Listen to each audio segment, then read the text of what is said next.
Related हमारा पहला जो क्वेश्चन है वो आप लोग के स्क्रीन पे अभी दिख रहा होगा।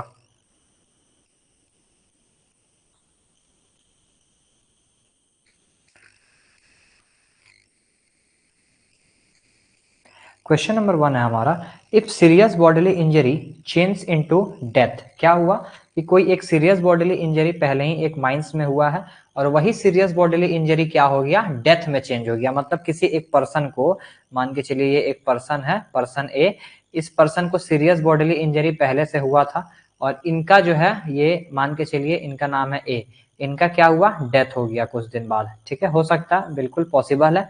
तो इस केस में हम लोग जो इसका इंफॉर्मेशन है कितने दिन में और कब देगा ये क्वेश्चन है। तो हम लोग धीरे धीरे करके इसका हर एक डाटा को हम लोग करेंगे। ठीक है, तो इसका क्वेश्चन है notice for the same solve be given with in. ऐसे केस में हम लोग नोटिस कितने टाइम में देंगे। ठीक है, ऑप्शन नंबर ए तुरंत, जैसे ही पता चला कि सीरियस बॉडीली इंजरी था, अब इनका डेथ हो गया मतलब इनका मृत्यु हो गया, तो तुरंत जैसे ही पता चला फोर्थविथ दे देंगे। फोर्थविथ में और एक बार यहाँ पे लिख दूं, मैं हमेशा लिखता आ रहा हूँ, तत्काल, तत्काल दे देंगे। जब भी पता चला उसके 24 घंटे के पहले देंगे, 48 घंटे के पहले देंगे या 3 दिन पहले देंगे। जब भी पता चला उसके 3 दिन के अंदर, 48 घंटे के अंदर या 24 घंटे के अंदर। क्वेश्चन नंबर 1 का जो राइट आंसर होगा वो होगा ऑप्शन नंबर बी, 24 घंटे। विद इन 24 आवर आपको क्या करना है, जो भी अथॉरिटी है, देता कौन है ये हम लोग आगे देखेंगे। विद इन 24 आवर इन्फॉर्मेशन दे देना है कि आदमी नंबर जो ए था, इनको पहले से सीरियस बॉडीली इंजरी था, अब इनका क्या हो गया है, डेथ हो गया है। ठीक है, चलिए क्वेश्चन नंबर 2 देखते हैं। क्वेश्चन नंबर 2 है हमारा, if minor injury change into serious. अभी तक क्या हो रहा था कि सीरियस जो है वो किस चीज में चेंज हो गया था, डेथ में। और अब जो है किसी का माइनर इंजरी पहले से रिपोर्टेड था, अब वो माइनर इंजरी क्या हो गया, सीरियस हो गया, सीरियस बॉडीली इंजरी हो गया। ठीक है, हो सकता है, बिल्कुल पॉसिबल है। ऐसे केस में जो नोटिस है वो कितने टाइम इंटरवल के अंदर दिया जाएगा, ये है क्वेश्चन नंबर हमारा 2। ऑप्शन नंबर ए फोर्थविथ यानी तत्काल देंगे, 24 घंटे के अंदर देंगे, 48 घंटे के अंदर देंगे या 3 दिन के अंदर देंगे। ऑप्शन मैंने सेम रखा है ताकि आप लोग को ज्यादा कंफ्यूजन ना हो। तो इसका भी जो राइट आंसर होगा वो होगा 24 आवर। मतलब कि पहले केस हम लोग देखते हैं जो हम लोग क्वेश्चन नंबर 1 में पढ़े, कि अगर किसी को सीरियस बॉडीली इंजरी है, पहले से रिपोर्टेड है कि इस पर्सन को सीरियस बॉडीली इंजरी हुआ है, अगर ऐसा सीरियस बॉडीली इंजरी डेथ में चेंज हो जाता है तो ऐसे केस में हम लोग 24 घंटे में देते हैं। और सेकेंड केस क्या है, किसी को माइनर इंजरी है। ठीक है, सेकेंड केस, एक मिनट रुकिए,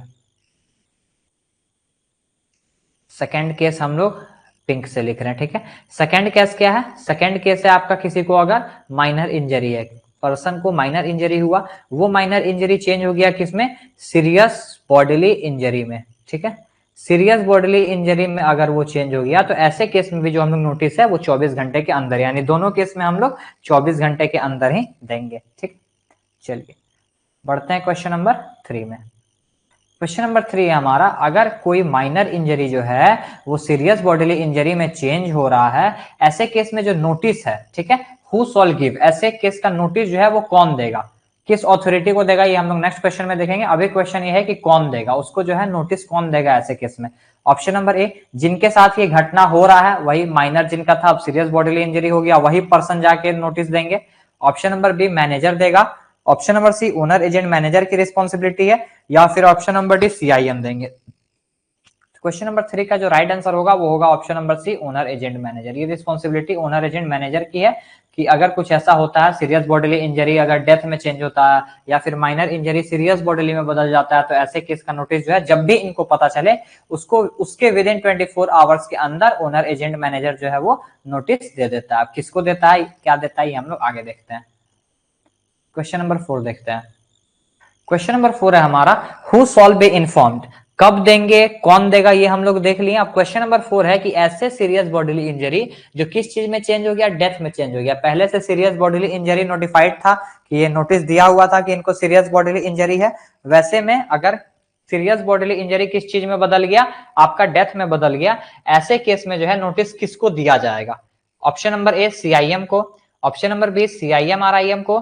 option number C CIM, RIM, DM तीनों को, या फिर CIM, RIM, DM और CAPC। CAPC के बारे में हम लोगों ने कल बात किया था, competent authority for payment compensation, जो क्या करता है, सीरियस बॉडीली इंजरी और जिसका लॉस ऑफ लाइफ होता है उसको ये क्या करता है, मुआवजा के लिए पैसा देता है। ठीक है, तो दो केस में हम लोग CAPC को इन्फॉर्म करते हैं, हम लोगों ने कल देखा था, सीरियस बॉडीली इंजरी में और किसमें, किसी का डेथ में, दो केस में। तो अगर किसी का सीरियस बॉडीली इंजरी से डेथ हो गया तो ऐसे केस में हम लोग चारों को, यानी कि CIM, RIM, DM और CAPC, यानी competent authority for payment compensation, चारों को जो है वो क्या करेंगे, नोटिस देंगे। ठीक है, चलिए बढ़ते हैं क्वेश्चन नंबर 5 की तरफ। क्वेश्चन नंबर 5 हम लोग देखते हैं।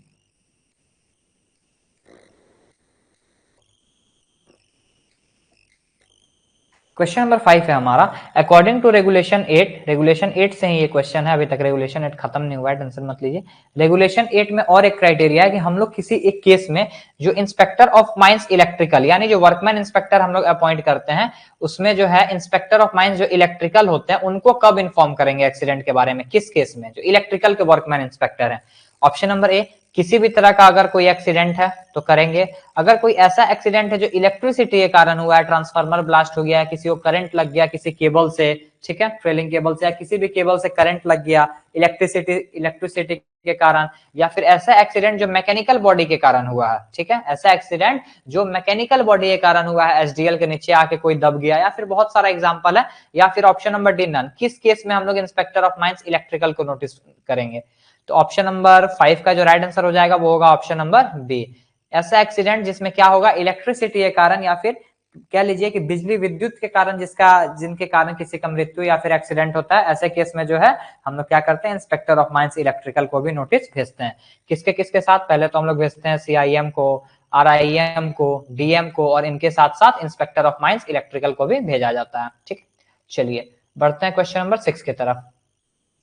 क्वेश्चन नंबर 6 है, according to regulation 8 form number 4B, हम लोगों ने 4A पढ़ा और 4C पढ़ा। 4A में क्या पढ़ा हम लोग, notice of accident. Notice of accident जो दिया जाता है फर्स्ट टाइम वो है 4A में, जो हम लोग कब देते हैं, जब भी नोटिस एक्सीडेंट होता है उसके 24 आवर के अंदर देते हैं। किसको देते हैं, CIM को देते हैं, RIM को देते हैं, DM को देते हैं। और अगर ऐसा एक्सीडेंट जिसमें सीरियस बॉडीली इंजरी या फिर किसी का डेथ होता है तो उसमें हम लोग उस केस में CAPC को भी देते हैं। अब क्वेश्चन नंबर 6 है कि फॉर्म नंबर 4B जो है वो किस चीज के लिए यूज होता है माइंस में, according to coal mine regulation 2017, किस चीज के लिए यूज होता है। ऑप्शन नंबर ए, पर्सन अगर कोई चोटिल था वो ड्यूटी में रिटर्न आ रहा है तो उसको इन्फॉर्म करने के लिए हम लोग यूज करेंगे, या फिर नोटिस ऑफ एक्सीडेंट के नोटिस देने के लिए यूज करेंगे। तो ये तो ऑप्शन गलत हो गया क्योंकि ये मैंने अभी बता दिया कि ये 4A में करते हैं। और particular of diseased person, particular of diseased person मतलब उसका पार्टिकुलर मतलब होता है विवरण।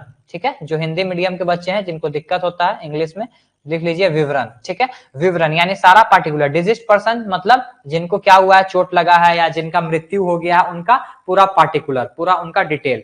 या फिर ऑप्शन नंबर डी, ऑल। तो क्वेश्चन नंबर 6 का जो राइट आंसर होगा वो होगा option number C, particular of diseased person जो है हम लोग कब भेजते हैं, सॉरी फॉर्म नंबर 4B में भेजते हैं। ठीक है, चलिए बहुत लेट कर दिया आपने उत्तम कुमार ज्वाइन करने में। चलिए बढ़ते हैं क्वेश्चन नंबर 7 में। क्वेश्चन नंबर 7 है हमारा, according to regulation 8 4B is used within dash days of occurrence. जब भी अकरेंस हुआ या फिर चोट लगा किसी को या मृत्यु हुआ तो उसके कितने दिन के अंदर हम लोग रेगुलेशन 8 को यूज करके फॉर्म नंबर 4B का यूज करते हैं, मतलब 4B के हिसाब से हम लोग जो है वो नोटिस भेजते हैं। ऑप्शन नंबर ए, फोर्थविथ यानी तत्काल। ऑप्शन नंबर बी, 24 घंटा। ऑप्शन नंबर सी, 48 घंटा। ऑप्शन नंबर डी, 3 घंटा। या फिर लास्ट ऑप्शन 7 दिन, with in 7 days. Question number 7 का जो राइट आंसर होगा वो होगा 7 डेज, यानी कि ABCDE, E is the right option of question number 7। With in 7 days हम लोग क्या करते हैं, उनका जो है पूरा पार्टिकुलर जो है वो भेजा जाता है। ठीक है, किसका, डिसीज्ड पर्सन का, डिसीज्ड पर्सन का सारा पार्टिकुलर जो है वो भेजा जाएगा। ठीक है, चलिए बढ़ते हैं क्वेश्चन नंबर 8 की तरफ। क्वेश्चन नंबर 8 है हमारा, कौन सा समझ नहीं आया, कौन सा समझ नहीं आया, क्वेश्चन नंबर 7 या फिर कौन सा क्वेश्चन, जल्दी बताइए। उत्तम कुमार, क्वेश्चन नंबर 7, ठीक है चलिए क्वेश्चन नंबर 7 हम लोग एक बार और देख लेते हैं। माइनिंग ज्ञान एज इंडिया का बेस्ट ऑनलाइन लर्निंग प्लेटफॉर्म है सारे माइनिंग कॉम्पिटिटिव एग्जाम के लिए। जहां GATE, mining engineering, mining sardar, overman, DGMS first class, DGMS second class, mine mate, blaster जैसे सारे माइनिंग कॉम्पिटिटिव एग्जाम की तैयारी कराई जाती है। यदि आप गेट एग्जाम की तैयारी कर रहे हैं तो माइनिंग ज्ञान, और गेट के अलावा किसी भी एग्जाम की तैयारी कर रहे हैं तो माइनिंग ज्ञान 2.0 ऐप को डाउनलोड कर सकते हैं, जिसके अंदर में इंडिया के top class faculty members daily के लाइव क्लास कंडक्ट करते हैं, जिसका रिकॉर्डिंग हर क्लास के बाद आपको मिल जाया करता है। न सिर्फ लाइव क्लास बल्कि स्टडी मटेरियल और मॉक टेस्ट भी आपको ऐप के अंदर में ही मिल जाता है। अलग अलग कोर्स के लिए माइनिंग ज्ञान का अलग अलग बुक भी अवेलेबल है, जो आपको कोरियर के माध्यम से भेजा जाता है। मतलब आपको आपके एग्जाम प्रिपरेशन के लिए जिन भी चीजों की जरूरत पड़ती है सब कुछ माइनिंग ज्ञान ऐप के अंदर में मिल जाता है। तो आप भी यदि माइनिंग ज्ञान से जुड़ना चाहते हैं और माइनिंग ज्ञान से जुड़ करके अपने प्रिपरेशन को बेस्ट पॉसिबल डायरेक्शन देना चाहते हैं तो आज ही डाउनलोड कीजिए माइनिंग ज्ञान ऐप को गेट एग्जाम की तैयारी के लिए, जबकि माइनिंग ज्ञान 2.0 ऐप को गेट के अलावा बाकी सारे माइनिंग कॉम्पिटिटिव एग्जाम की तैयारी के लिए।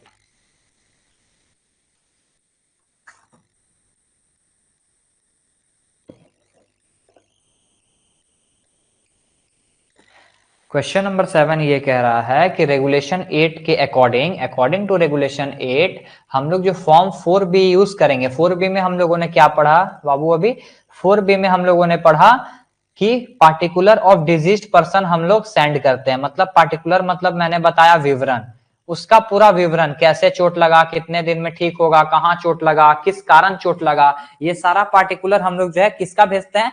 डिसीज्ड पर्सन का। डिसीज्ड पर्सन मतलब जो चोटिल है समझिए, या फिर जिसका डेथ हो गया, जिसको सीरियस बॉडीली इंजरी हो गया, वो पर्सन को हम लोग यहाँ पे डिसीज्ड पर्सन बोल रहे हैं, ठीक है।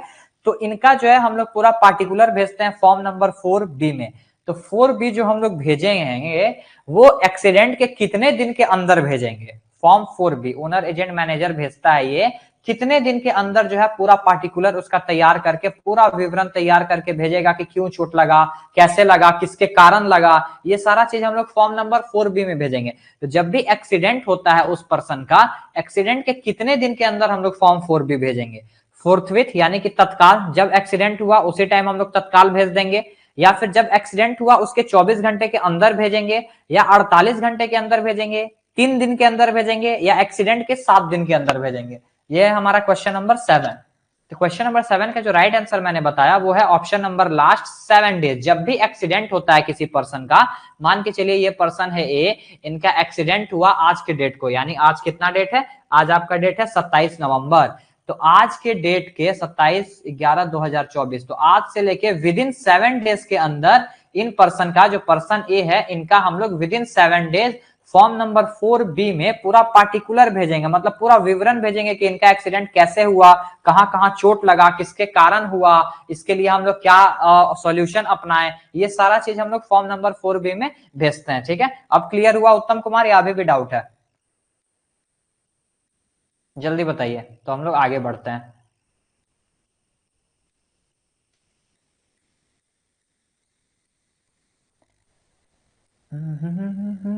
चलिए ठीक है, वेरी गुड। क्वेश्चन नंबर 8 देखते हैं। Who shall send particular of diseased person in form number 4B? तो इसका आंसर तो मैंने अभी आपको बता दिया कि फॉर्म नंबर 4B के हिसाब से जो पार्टिकुलर हम लोग डिजीज्ड पर्सन का भेजते हैं वो कौन भेजेगा और किसको भेजेगा? कौन भेजेगा और किसको भेजेगा? ऑप्शन नंबर ए, ओनर भेजेगा CIM RIM को, ओनर एजेंट मैनेजर भेजेगा CIM RIM को, या फिर मैनेजर भेजेगा CIM RIM DM को, या फिर इनमें से कोई ऑप्शन जो है वो सही नहीं है। क्वेश्चन नंबर 8 का जो राइट आंसर है वो होगा ओनर एजेंट मैनेजर भेजेगा CIM RIM को, ठीक है।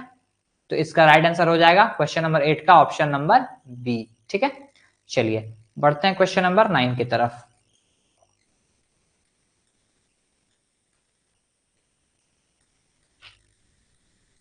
क्वेश्चन नंबर हम लोग अब 9 देखते हैं। क्वेश्चन नंबर 9 है, form 4C is used with in इतना डेज ऑफ रिटर्निंग ऑफ किसका? इंजर्ड पर्सन का। 4C यूज क्यों करते हैं? हम लोगों ने अपने कल के क्लास में देखा था कि जो भी चोटिल हुए वो जब ड्यूटी पे रिटर्न आते हैं, जब वो क्या होते हैं? ड्यूटी पे रिटर्न आते हैं। ड्यूटी से कहां पे चोट लगा था, चोट लगने के बाद स्वस्थ होकर वो कहां रिटर्न हुए? ड्यूटी में। तो ऐसे केस में जो वो ड्यूटी में आते हैं उसके कितने दिन के अंदर हम लोग 4C यूज करते हैं? मतलब 4C में हम लोग बताते हैं कि पर्सन जो है जिसको चोट लगा था वो वापस पे अब ड्यूटी पे रिटर्न हो चुका है और अपना काम जो है करने के लिए सक्षम है। कितने दिन के अंदर? ऑप्शन नंबर ए जब वो ड्यूटी पे रिटर्न आ गया तुरंत भेज देंगे, 24 घंटे के अंदर, 3 दिन के अंदर, 7 दिन के अंदर या 15 दिन के अंदर। क्वेश्चन नंबर 9 का जो राइट आंसर होगा वो होगा last A B C D E. Option E is the right answer of question number 9 आपका विद इन 15 डेज। ठीक है, जब भी वो रिटर्न आएगा उसके 15 दिन के अंदर हम लोग किस फॉर्म का यूज करके, फॉर्म 4C का यूज करके भेजेंगे। तो आपका फॉर्म 4A 4B और 4C भी क्लियर हो गया। ठीक है, चलिए बढ़ते हैं क्वेश्चन नंबर 10 की तरफ। क्वेश्चन नंबर 10 है हमारा, notice of disease is related to which regulation and section. Notice of disease जो है वो हम लोग किस रेगुलेशन और किस सेक्शन में पढ़ते हैं। इधर का जो ऑप्शन है फर्स्ट ऑप्शन रेगुलेशन है, इधर का जो ऑप्शन है वो सेक्शन है। तो रेगुलेशन नंबर 9 सेक्शन नंबर 23 या रेगुलेशन 8 सेक्शन 25 या रेगुलेशन 10 सेक्शन 25 या रेगुलेशन 7 सेक्शन 23।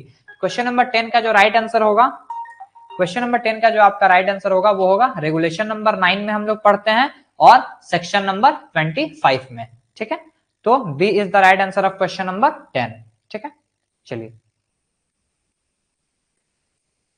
अब बढ़ते हैं हम लोग क्वेश्चन नंबर 11 की तरफ। क्वेश्चन नंबर 11 है हमारा, एक मिनट बिना इसको मारे ये स्क्रीन शेयर वाला नोटिफिकेशन को इधर करते हैं हम लोग। क्वेश्चन नंबर 11 है, dash shall inform about the disease cause to person to given authority. कौन ऐसा ऑथोरिटी है या फिर पर्सन है जो क्या करेगा, किसी को अगर डिजीज हो गया, नोटिफाइड डिजीज हो गया तो अपने हायर ऑथोरिटी को बताएगा। कौन बताता है? Option number A owner agent, owner agent manager, strip manager, certifying surgeon या मेडिकल प्रैक्टिशनर। क्वेश्चन नंबर 11 का जो राइट आंसर है वो हो जाएगा option number C owner agent manager. ये ओनर एजेंट मैनेजर की रिस्पॉन्सिबिलिटी है। ठीक है, नोटिफाइड डिजीज अगर किसी को हो गया तो वो क्या करेंगे, सीआईएम, आरआईएम, डीएम और इंस्पेक्टर ऑफ माइंस मेडिकल को बताते हैं और एक आदमी को बताते हैं, वो हम लोग आगे डिस्कस करते हैं। ठीक है, चलिए क्वेश्चन नंबर 12 देखते हैं। क्वेश्चन नंबर 12 है, whenever owner agent manager informed about the disease he shall give notice within इतना दिन। जब भी ओनर एजेंट मैनेजर को किसी पर्सन के बारे में पता चला कि इस पर्सन को नोटिफाइड डिजीज हो गया है जो सेंट्रल गवर्नमेंट ने अपने ऑफिशियल गैजेट में निकाला था, ऐसे इंफॉर्मेशन के कितने दिन के अंदर वो क्या है जो है नोटिस भेज देगा। ऑप्शन नंबर ए फोर्थविथ, जब भी पता चला तत्काल उसी टाइम, 24 दिन के अंदर, 48 दिन के अंदर या 72 घंटा के अंदर। तो क्वेश्चन नंबर 12 का जो राइट आंसर है वो है ऑप्शन नंबर डी 72 घंटा के अंदर। ठीक है, यानी विद इन 3 डेज। जब भी पता चला ओनर एजेंट मैनेजर को उसके 3 दिन के अंदर जो है वो भेज देगा। ठीक है, चलिए बढ़ते हैं क्वेश्चन नंबर हम लोग आगे अब 13 की तरफ। क्वेश्चन नंबर 13 है हमारा, notice of disease is related to such disease which is notified by. अब नोटिस ऑफ डिजीज जो हम लोग पढ़ते हैं रेगुलेशन नंबर 9 में और सेक्शन नंबर 25 में, उसमें किस टाइप का डिजीज के बारे में हम लोग बात करते हैं, जिसको कौन नोटिफाई किया हो, कौन बताया हो, कौन डिफाइन किया हो। ऑप्शन नंबर ए सेंट्रल गवर्नमेंट, सीआईएम, पार्लियामेंट या फिर ऑल, मतलब कि तीनों। तो क्वेश्चन नंबर 13 का जो राइट आंसर होगा वो होगा ऑप्शन नंबर ए सेंट्रल गवर्नमेंट। ठीक है, सेंट्रल गवर्नमेंट डिफाइन करता है और कैसे डिफाइन करता है, कैसे नोटिफाई करता है, ये हम लोग आगे देखते हैं। चलिए क्वेश्चन नंबर 14 है हमारा, central government shell notify all it's disease in. जो भी नोटिफाइड डिजीज के बारे में हम लोग बात कर रहे हैं, जिसके लिए हम लोग रेगुलेशन नंबर 9 में नोटिस भेज रहे हैं। ठीक है, ओनर एजेंट मैनेजर नोटिस भेज रहा है, विद इन 3 डेज भेज रहा है। किस टाइप का नोटिस, जो सेंट्रल गवर्नमेंट किस टाइप से जो है वो अपने डिजीज को नोटिफाई करता है, ऑफिशियल गैजेट के माध्यम से, यानी गैजेट निकालता है डिजीज के बारे में, या फिर एडवर्टीजमेंट छपवाता है किसी पेपर में, न्यूज अखबार में, कहीं भी, या फिर माइंस एक्ट किताब में, या फिर रेगुलेशन के प्रोविजन में।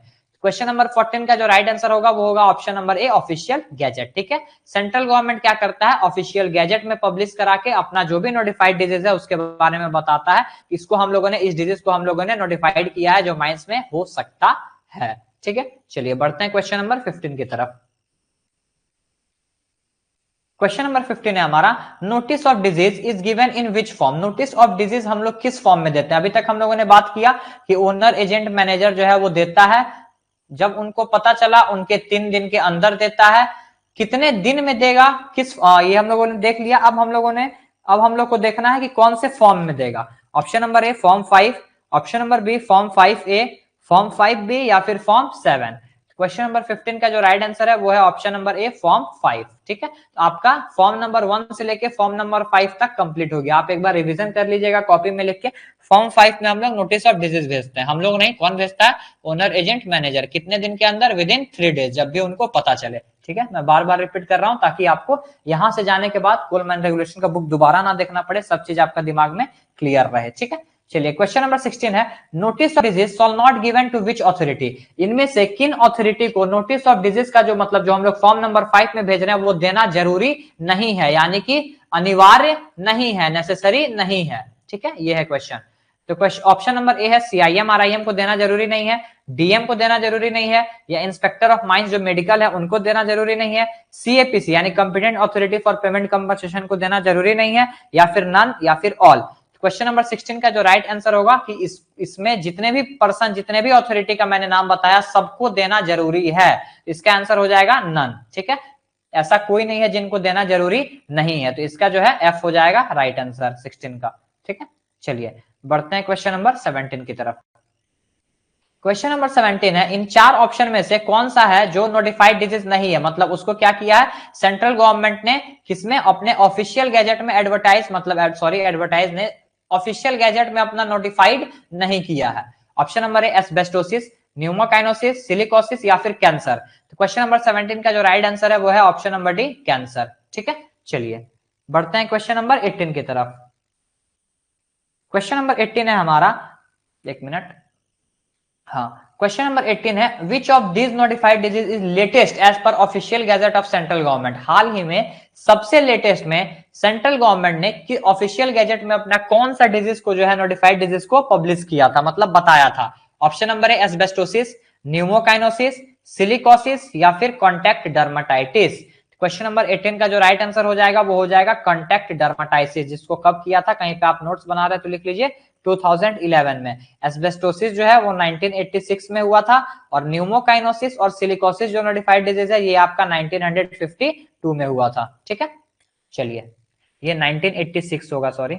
ठीक है, चलिए बढ़ते हैं क्वेश्चन नंबर 19 में। क्वेश्चन नंबर 19 है हमारा, Which of these notified disease is firstly notified as per official gazette of central government? Central government के ऑफिशियल गैजेट के हिसाब से इन 4 नोटिफाइड डिजीज में से कौन सा नोटिफाइड डिजीज सबसे पहले जो है वो नोटिफाइड किया गया था सेंट्रल गवर्नमेंट के द्वारा? नॉइज इंड्यूस्ड हियरिंग लॉस, जिसको हम लोग NIHL भी बोलते हैं, एस्बेस्टोसिस, सिलिकोसिस या फिर लास्ट ऑप्शन कॉन्टैक्ट डर्माटाइटिस। तो क्वेश्चन नंबर 19 का जो राइट ऑप्शन हो जाएगा सबसे पहले इसमें कौन सा हो जाएगा, कॉन्टैक्ट डर्माटाइटिस मैंने बोला 2011, नॉइज इंड्यूस्ड हियरिंग लॉस जो है वो भी 2011, सिलिकोसिस मैंने बताया 1952, सिलिकोसिस जो है वो राइट आंसर हो जाएगा। एस्बेस्टोसिस आपका 1986 का है। ठीक है, चलिए आज का अपना हम लोग लास्ट क्वेश्चन देखते हैं। लास्ट क्वेश्चन है, टिल डेट यानी आज के डेट तक अभी तक टोटल कितना नोटिफाइड डिजीज जो है वो पब्लिश कर दिया गया है ऑफिशियल गैजेट में, किनके द्वारा, सेंट्रल गवर्नमेंट के द्वारा? ऑप्शन नंबर ए 5, 6, 7, 8 या 11। क्वेश्चन नंबर 20 का जो राइट आंसर हो जाएगा वो होगा option number D, total 8 notified disease जो है हम सेंट्रल गवर्नमेंट द्वारा ऑफिशियल गैजेट में अपना पब्लिश कर दिया जा चुका है। चलिए आज के लिए बस इतना ही। आज का हम लोग का क्लास सेशन यहीं पे खत्म होता है। 20 क्वेश्चन हम लोगों ने डील कर दिया। अब हम